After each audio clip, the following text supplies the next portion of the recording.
ರಾಜ್ಯದ ಅತಿದೊಡ್ಡ ಜಾತ್ರೆ ಎಂದು ಕರೆಸಿಕೊಳ್ಳುವ ಶಿರ್ಸಿಯ ಮಾರಿಕಾಂಬಾ ದೇವಿ ಜಾತ್ರೆ ಮಾರ್ಚ್ 19ರಿಂದ ಆರಂಭಗೊಳ್ಳಲಿದ್ದು ಸಿದ್ಧತೆಗಳು ಭರದಿಂದ ಸಾಗಿವೆ.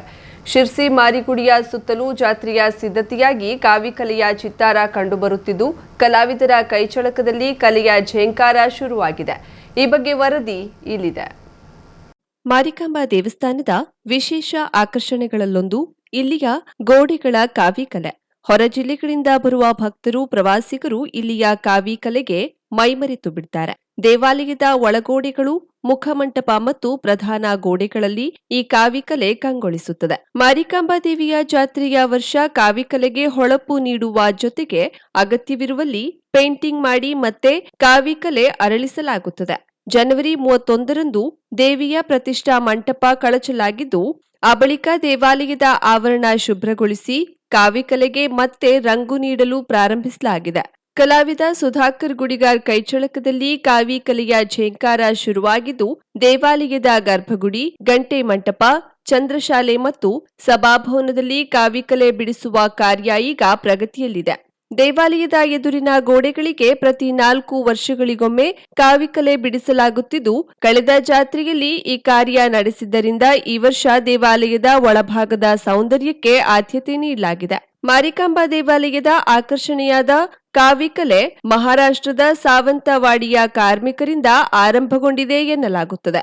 ಮಾರಿಕಾಂಬಾ ದೇವಸ್ಥಾನ ನಗರದ ಬೇರೆ ಕಡೆ ಇತ್ತಾದ್ರೂ ಈಗಿರುವ ಜಾಗದಲ್ಲಿ 1689ರಲ್ಲಿ ಸ್ಥಾಪನೆಯಾಗಿದೆ. ಸೋದೆ ಅರಸರ ಕಾಲದಲ್ಲಿ ಮಹಾರಾಷ್ಟ್ರದ ಸಾವಂತವಾಡಿಯಿಂದ ಕಾರ್ಮಿಕರನ್ನ ತಂದು ದೇವಾಲಯಕ್ಕೆ ಕೆಂಪು ಕಲ್ಲಿನ ಭದ್ರ ಕಟ್ಟಡ ನಿರ್ಮಿಸಿರುವ ಬಗ್ಗೆ ಇತಿಹಾಸವಿದೆ. ಕುಶಲಕರ್ಮಿಗಳಾದ ಸಾವಂತವಾಡಿಯವರು ದೇವಾಲಯ ನಿರ್ಮಾಣವಾದ ಬಳಿಕ ಗೋಡೆಗಳಿಗೆ ಅವರೇ ಕಾವಿಕಲೆ ಬಿಡಿಸಿದ್ದರು.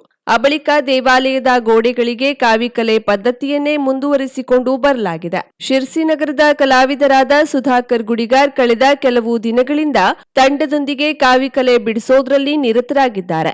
ಗಾರೆ ಸುಣ್ಣ ಮತ್ತು ಕೆಂಪು ಮಣ್ಣು ಮಿಶ್ರಣ ಮಾಡಿ ಅಂದಿನ ದಿನಗಳಲ್ಲಿ ಕಾವಿಕಲೆ ಬಿಡಿಸಲಾಗುತ್ತಿತ್ತಾದ್ರೂ ಮಳೆ ಮತ್ತು ಬಿಸಿಲಿನಿಂದಾಗಿ ಶೀಘ್ರದಲ್ಲಿಯೇ ಅಳಸಿ ಹೋಗ್ತಿತ್ತು. ಇತ್ತೀಚಿನ ವರ್ಷಗಳಲ್ಲಿ ಆಯಿಲ್ ಪೇಂಟ್ ಬಳಸಿ ಕಾವಿಕಲೆ ರಚಿಸುತ್ತಿದ್ದೇವೆ ಎನ್ನುತ್ತಾರೆ ಈ ಕಲಾವಿದ ಸಹೋದರರು. ಕರಾವಳಿ ಮುಂಜಾವು ಡಿಜಿಟಲ್ ನ್ಯೂಸ್, ರಾಜು ಕಾನ್ಸೂರ್, ಶಿರ್ಸಿ. ವಿದ್ಯುತ್ ಶಾರ್ಟ್ ಸರ್ಕ್ಯೂಟ್ನಿಂದಾಗಿ ಮನೆ ಸಂಪೂರ್ಣ ಸುಟ್ಟು ಭಸ್ಮವಾಗಿ ಲಕ್ಷಾಂತರ ರೂಪಾಯಿ ಹಾನಿಯಾಗಿರುವ ಘಟನೆ ಕುಮಟಾ ತಾಲೂಕಿನ ತಂಡ್ರಕುಳಿಯ ರಾಷ್ಟ್ರೀಯ ಹೆದ್ದಾರಿ 66ರ ಸಮೀಪ ನಡೆದಿದೆ. ಬೆಂಕಿಯ ತೀವ್ರತೆಗೆ ಕುಟುಂಬಸ್ಥರು ಕೆಲಕಾಲ ಆತಂಕಗೊಂಡು ಮನೆಯಿಂದ ಓಡಿ ಹೋಗಿದ್ದು ಪ್ರಾಣಾಪಾಯದಿಂದ ಪಾರಾಗಿದ್ದಾರೆ.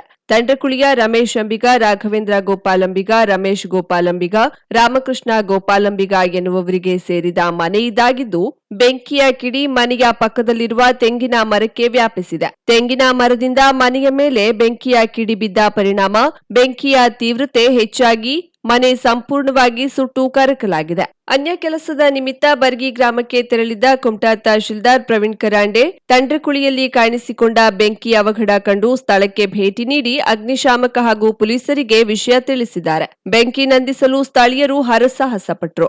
ಅಗ್ನಿಶಾಮಕ ದಳದ ಸಿಬ್ಬಂದಿ ಸ್ಥಳಕ್ಕಾಗಮಿಸಿದ್ದು ಬೆಂಕಿ ನಂದಿಸುವ ಕಾರ್ಯ ಮಾಡಿದ್ರು. ಆದರೆ ಬೆಂಕಿಯ ತೀವ್ರತೆ ಹೆಚ್ಚಿದ್ದರಿಂದ ಮನೆಯಲ್ಲಿರುವ ಅಗತ್ಯ ಸಾಮಗ್ರಿಗಳು, ಕಾಗದ ಪತ್ರಗಳು, ಬೇಳೆಕಾಳುಗಳು, ಪೀಠೋಪಕರಣಗಳು ಬೆಂಕಿಗೆ ಆಹುತಿಯಾಗಿದೆ. ಘಟನೆಯಿಂದ ಲಕ್ಷಾಂತರ ರೂಪಾಯಿ ಹಾನಿಯಾಗಿರುವುದಾಗಿ ಕಂದಾಯ ಅಧಿಕಾರಿಗಳು ಅಂದಾಜಿಸಿದ್ದಾರೆ. ಗೋಕರ್ಣ ಕೋಟಿತೀರ್ಥ ಕಟ್ಟೆಯಲ್ಲಿ ಅಪರ ಕಾರ್ಯ ನೆರವೇರಿಸುವವರಿಗೆ ಶುಲ್ಕ ಪಡೆಯಲು ಬಂದವರನ್ನ 2ನೇ ದಿನವೂ ಸ್ಥಳೀಯರು ತೀವ್ರ ತರಾಟೆಗೆ ತೆಗೆದುಕೊಂಡು ವಾಪಸ್ ಕಳುಹಿಸಿದ್ದಾರೆ.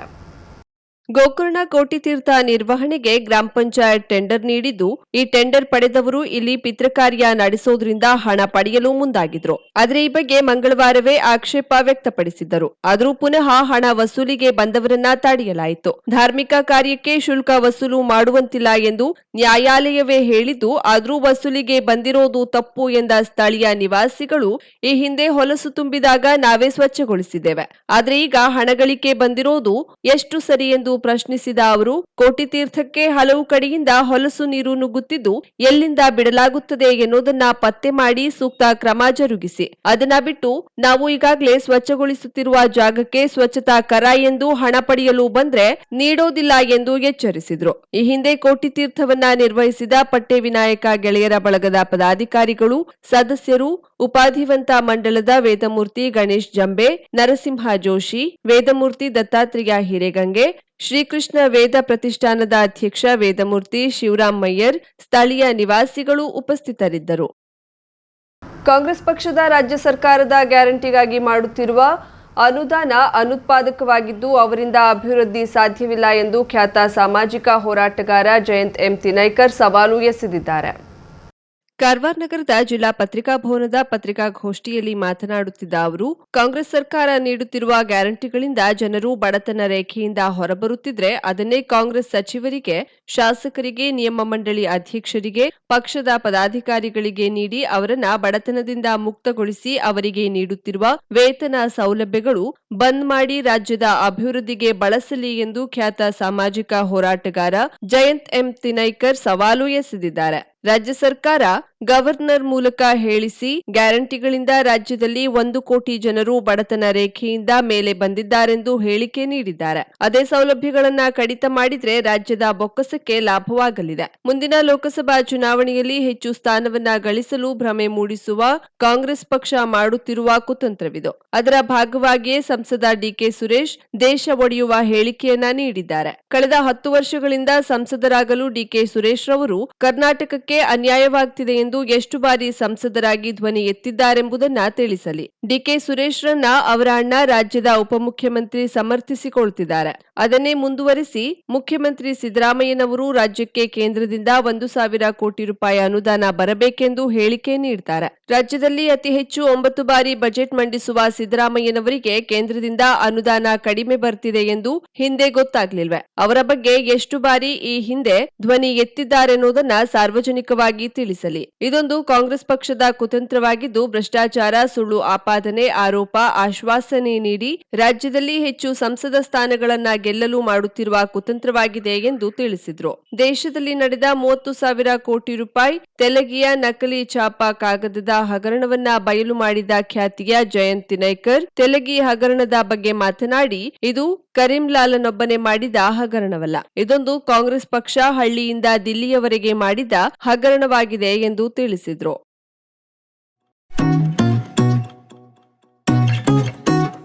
ಶ್ರೀ ರಾಜಲಕ್ಷ್ಮಿ ಜ್ಯುವೆಲ್ಲರ್ಸ್, ಸದಾಶಿವಗಡ, ಕಾರವಾರ, ಉತ್ತರ ಕನ್ನಡ ಪ್ರಸ್ತುತಪಡಿಸುವ 24 ಕ್ಯಾರೆಟ್ 999 ಗೋಲ್ಡ್ ಪ್ಲೇಟೆಡ್ ರಾಮಮಂದಿರ. ಅಯೋಧ್ಯೆಯ ಶ್ರೀರಾಮ ಮಂದಿರದ ಸೊಗಸಾದ ಪ್ರತಿಕೃತಿ. ದೈವತ್ವದ ಸಂಕೇತದೊಂದಿಗೆ ನಿಮ್ಮ ಮನೆಯ ಸ್ಥಳವನ್ನ ಅಲಂಕರಿಸಿ ನಿಮ್ಮ ಬದುಕಿಗೆ ಶುಭ ಆಶೀರ್ವಾದವಾಗಲಿ. ಇಂದೇ ಖರೀದಿಸಿ. ಕೇವಲ 5,900ರಿಂದ ಪ್ರಾರಂಭ. ಜಿಎಸ್ಟಿ ಪ್ರತ್ಯೇಕ. ಮುಂಗಡ ಬುಕಿಂಗ್ ಮಾಡಿ. ಶ್ರೀರಾಮ ಮಂದಿರ ಸೊಗಸಾದ ಪ್ರತಿಕೃತಿ ಕಾದಿಡಿ. ಸಂಪರ್ಕಿಸಿ ರಾಜಲಕ್ಷ್ಮಿ ಜ್ಯುವೆಲ್ಲರ್ಸ್, ಸದಾಶಿವಗಡ, ಕಾರವಾರ. ಮೊಬೈಲ್ ಸಂಖ್ಯೆ 9482910747 8150933676. ಲ್ಯಾಂಡ್ಲೈನ್ 08382265933 08382265333.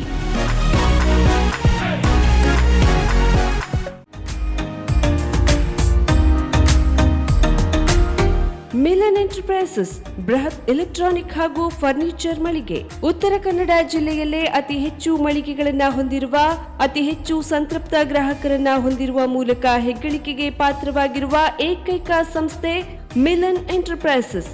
ನಮ್ಮ ಮಳಿಗೆಗಳಲ್ಲಿ ಪ್ರಸಿದ್ಧ ಕಂಪನಿಗಳ electronic refrigerator, washing machine, LED TV, ಎಸಿಗಳು ಲಭ್ಯ.